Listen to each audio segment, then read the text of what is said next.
permettre aux populations ukrainiennes victimes de la guerre de se chauffer et de cuisiner. C'est ce qu'ont voulu faire à leur niveau des lycéens de Pablo Neruda à Saint-Martin-d'Air. Ils ont fabriqué de A à Z 30 poêles à bois que l'association Ukraine-Grenoble-Isère se chargera d'acheminer sur place. La Chartreuse Therminorum a de la concurrence. Des parents d'élèves voironnais ont organisé il y a quelques jours une course de chaises de bureau.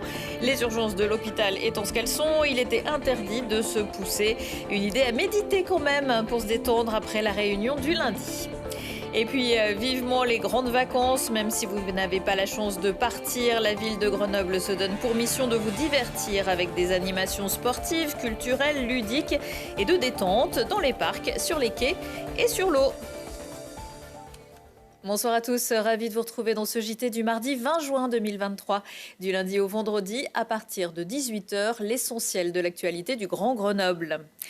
Dans le procès de favoritisme, l'avocate générale de la Cour d'appel de Grenoble a requis cet après-midi contre Éric Piolle une lourde amende, 15 000 €, dont 7 500 € avec sursis, une éventuelle peine symbolique de prison avec sursis, mais pas d'inéligibilité. Elle demande que pour le maire de Grenoble, les faits soient requalifiés en complicité. Françoise Benezech demande aussi 15 000 € d'amende de chacun, avec ou sans sursis, contre les 3 responsables administratifs, Paul Coste, Erwan Lecoeur et François Langlois, et 5 000 € avec sursis contre la salariée du service achat de la mairie. La magistrate estime qu'il y a eu un cumul d'irrégularités dans l'attribution de l'organisation de la fête des Tuiles en 2015 et 2016.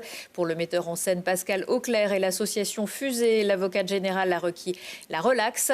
Fin septembre, devant le tribunal de Valence, les prévenus avaient tous été relaxés, mais le parquet général de Grenoble avait interjeté appel. C'est une première. 4 jeunes sympathisants néo-nazis comparaissent depuis lundi devant la cour d'assises spéciale pour mineurs de Paris pour association de malfaiteurs terroristes. Un Grenoblois, ancien gendarme adjoint volontaire, est présenté comme le leader du projet Waffencraft, créé sur le site Discord. Alors qu'il était affecté à la brigade de Montbonneau, Alexandre Gillet avait acheté les ingrédients nécessaires à la fabrication d'une bombe et de nombreuses armes. Sur les réseaux sociaux, il promettait des vagues d'actions violentes contre les juifs, les musulmans, les antiracistes ou les homosexuels. Le procès doit durer 2 semaines. Le 24 février 2022, la Russie lançait une vaste offensive pour envahir l'Ukraine. Depuis, les combats se poursuivent. On l'a appris aujourd'hui, les pays de l'Union européenne devraient former 30 000 soldats ukrainiens et la Commission propose aux États membres de prévoir une aide de 50 milliards d'euros sur 4 ans.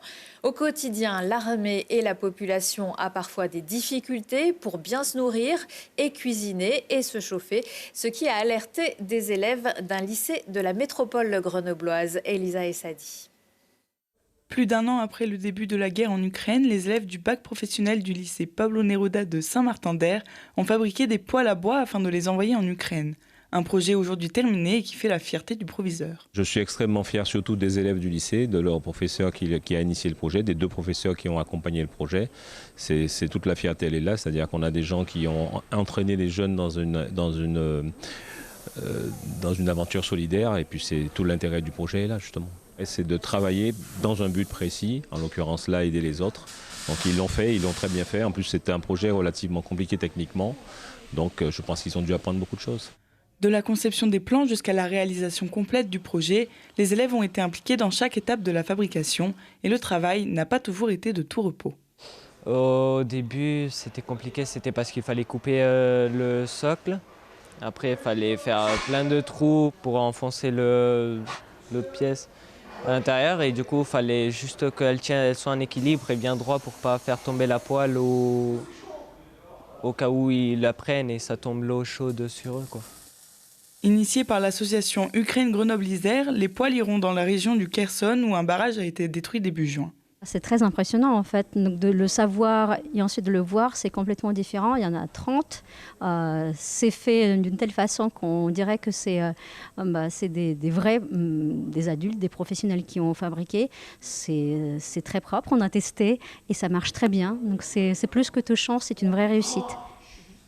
Si pour le moment il n'y a pas de date de départ, 31 familles ukrainiennes pourront bientôt profiter de ces poêles à bois pour faire à manger et se réchauffer par la même occasion. Et une autre classe du lycée Pablo Neruda a été récompensée par un projet d'échange avec des élèves de Pologne et Turquie portant sur un tout autre sujet, les énergies renouvelables. Elle sera reçue à l'Élysée le 30 juin. Le torchon brûle entre les PFI et Julien Paulat. Il y a quelques jours, notamment dans notre émission Le QG Politique, le maire de Voiron dénonçait, je cite, un scandale de la gestion des crématoriums. Les familles devront attendre 14 jours pour inhumer leurs proches en raison des travaux au crématorium de Gières. Les pompes funèbres intercommunales viennent de répliquer dans un communiqué indiquant qu'il ne s'agissait que d'une autorisation préfectorale pour un délai maximal, le 14 jours, et que pour l'instant, le délai de 6 jours était toujours appliqué.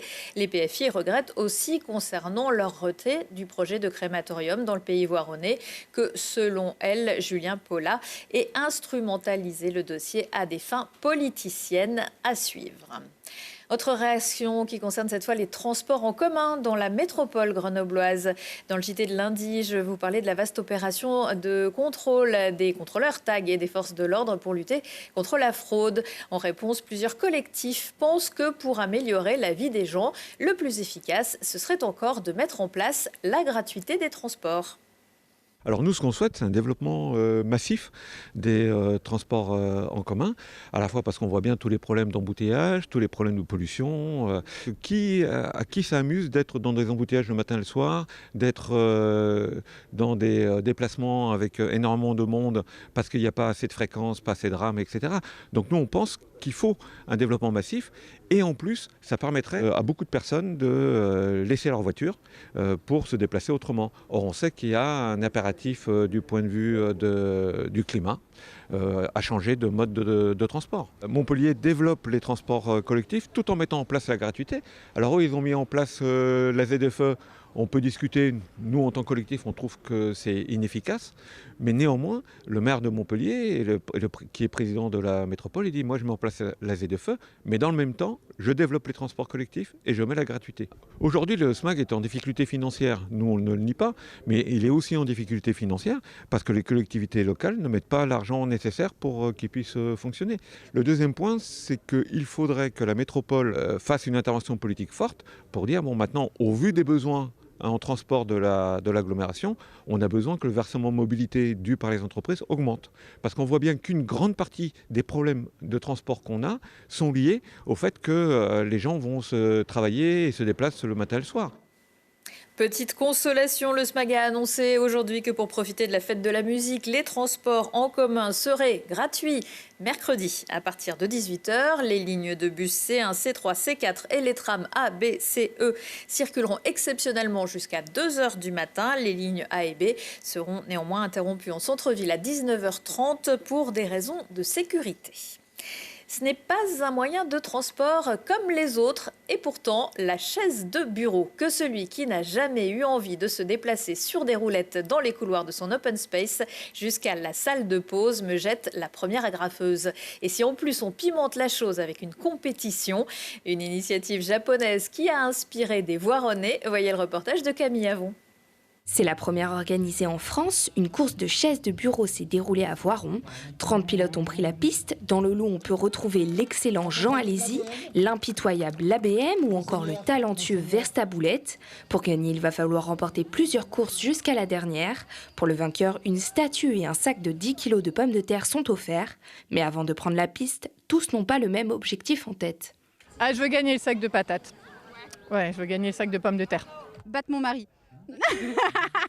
Ah, c'est top 1, on vise que ça, on est là pour la gold medal. Le drapeau se baisse et c'est le départ de la course. Au programme 6 tours de piste sur un circuit qui demande de la concentration et de la précision à chaque virage. Ici, chaque chaise sont les mêmes, seul le talent des pilotes compte et pour ça, chacun a sa technique. Je regarde le parcours et j'ai peur, mais on va y aller. Du coup, entraînement vite fait dans le salon, un aller-retour. Je ne savais même pas si c'était marche avant, marche arrière. Sur la piste, tout n'est pas permis, notamment de pousser l'adversaire, de s'accrocher à lui ou encore de lui saboter ses roulettes. Roue contre roue, les pilotes mettent toute leur force jusqu'à la fin. Des bolides qui n'en finissent pas indemnes, alors en cas de crevaison, les pilotes sont autorisés à réaliser un pit stop pour prendre une autre chaise. Après la course, l'effort se fait ressentir, tandis que pour d'autres, le regard est déjà tourné vers les prochaines courses. J'ai eu de la chance, il y a le numéro 10 qui a pété la roue, ce qui m'a permis de prendre facilement de l'avance. Et puis du coup, j'ai contrôlé ma course tout en pensant aux prochaines. Cette course est inspirée du Japon qui avait réalisé une course relais de chaises de bureau. Ici, à Voiron, la course a été organisée par une association de parents d'élèves. L'objectif est de récolter de l'argent pour que les enfants puissent partir en classe verte, une initiative qui a l'air de plaire. Les retours, je vois beaucoup de sourires. J'ai l'impression que les gens sont surpris effectivement de la difficulté de la compétition. On est vraiment sur une vraie compétition, c'est sérieux, hein, donc il fallait s'entraîner, il fallait être motivé et savoir régler son effort. L'association pense déjà à programmer une deuxième course, alors pour ceux qui pensent être le prochain Lewis Hamilton de la chaise de bureau, rendez-vous en piste. La vie de bureau et après, l'une des conséquences de la crise, c'est que 40% des Français ne partiront pas en grandes vacances. Pour les Grenoblois, dans ce cas, et les touristes qui viennent visiter la capitale des Alpes, la ville met en place cet été encore de nombreuses animations. De l'été au parc à partir du 8 juillet, dans les parcs Paul Mistral et Champs-Élysées. Le programme arrive pour fin juin, à l'été sur les quais, et puis de la musique avec le cabaret frappé, et du sport, et finalement, si on restait. Beaucoup de Grenoblois partent moins longtemps en vacances ou ne partent pas du tout. Et donc l'objectif, c'est d'avoir des propositions les plus diverses possibles pour tous, pour les familles, pour les enfants, pour les adultes, pour les personnes âgées.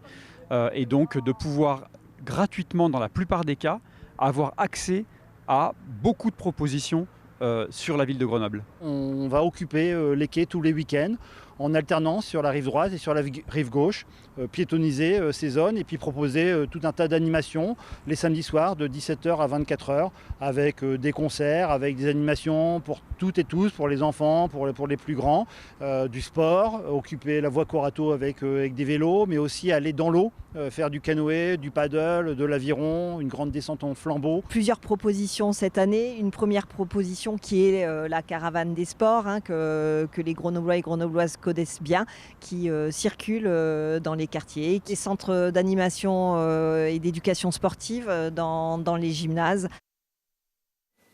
La vie de bureau et après, on vient d'y passer du côté des piscines. Celle des Dauphins sera ouverte les après-midi du 24 juin au 30 juillet et Jambron du 24 juin au 27 août.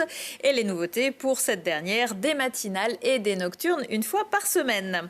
Dans l'agenda des sorties, un comique avec une tête d'un télo, c'est lui qui le dit. Baptiste de France sera à la basse-cour, le café-théâtre grenoblois mercredi soir. Quelle différence ça fait? C'est le titre du premier one-man show de cet Isérois, originaire de Rives, qui a remporté le prix du meilleur spectacle d'humour au Festival d'Avignon 2022. Ça promet pour la suite. Retour de l'actu dans 1 heure et en replay sur télégrenoble.net. Mercredi, c'est le premier jour de l'été, c'est aussi celui de la fête de la musique. Il se passe certainement quelque chose près de chez vous, mais difficile de vous lister tous les rendez-vous. Alors on se quitte avec la guinguette électrique qui lancera sa saison. Place André Farcy jusqu'au 8 juillet, des animations et des concerts gratuits à partir de 18h.